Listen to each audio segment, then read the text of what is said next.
देखिए अभी paper leak हो रहे हैं, कॉकरोच जनता पार्टी अपना जो काम कर रही है वो कर रही है भैया, युवाओं को जागरूक कर रही है। लेकिन तब युवा जागरूक क्यों नहीं था? ऑफकोर्स तब इंटरनेट था नहीं। क्या मैं बेहुदा सवाल पूछ रहा आपको?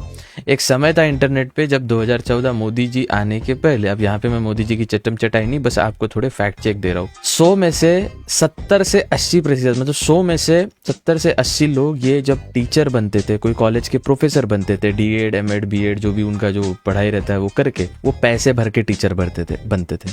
एक समय पे सरकारी नौकरियां, अभी तो पेपर लीक हो रहा है, जेएनजीओ के पास इंटरनेट है तब लोगों को पता चल रहा है, एक समय पे सरकारी नौकरी पे लगने के लिए लाखों रुपए देकर सरकारी नौकरी पर लगाया जाता था राजनेताओं द्वारा। तब बीजेपी की सरकार नहीं थी, ना ही तब आपके पास इंटरनेट था। अगर आपको पता हो तो एक जमाने में 2000 के पहले 2000 के बाद कई दिनों तक भारत में सरकारी नौकरी प्राप्त करने के लिए किसी राजनेताओं को पैसे दो और आपको नौकरी लगती थी। क्या आपको ये चीजें पता है? नहीं पता तो अपने पेरेंट्स से जाके पूछिएगा कि पैसे देकर कितने लोग कैसे कैसे प्रकार की नौकरियां प्राप्त करते थे। इवन सरकारी अस्पतालों में टीचर, आई मीन डॉक्टर्स, जिनको डॉक्टरी आती नहीं है, जिनको डॉक्टरी इतना अनुभव नहीं है, वो पैसे देकर डॉक्टर बनते थे और लोगों का इलाज किया जाता था।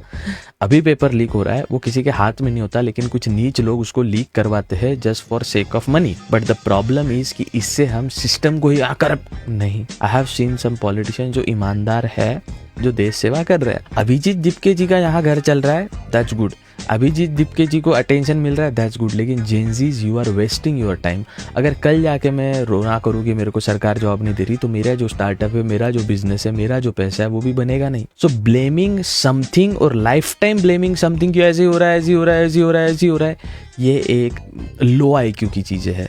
क्योंकि आप में कोई टैलेंट है ही नहीं। जिनमें टैलेंट होता है वो पैसा बना लेता है, कमा लेता है, 4 लोगों को रोजगार भी दे देता है। और आप जीवन भर रोते रहेंगे, हमको रोजगार नहीं मिल रही, हमको नौकरी नहीं मिल रही। इसमें आप कुछ नहीं कर सकते। क्योंकि मैं सिंपल सा उदाहरण आपको दूंगा। क्या आपने इन बड़े बड़े प्रोटेस्टों में कोई अमीर आदमी का बच्चा देखा है, कोई बिजनेसमैन देखा है, कोई स्टार्टअप या फाउंडर देखा है जो प्रोटेस्ट कर रहा हो?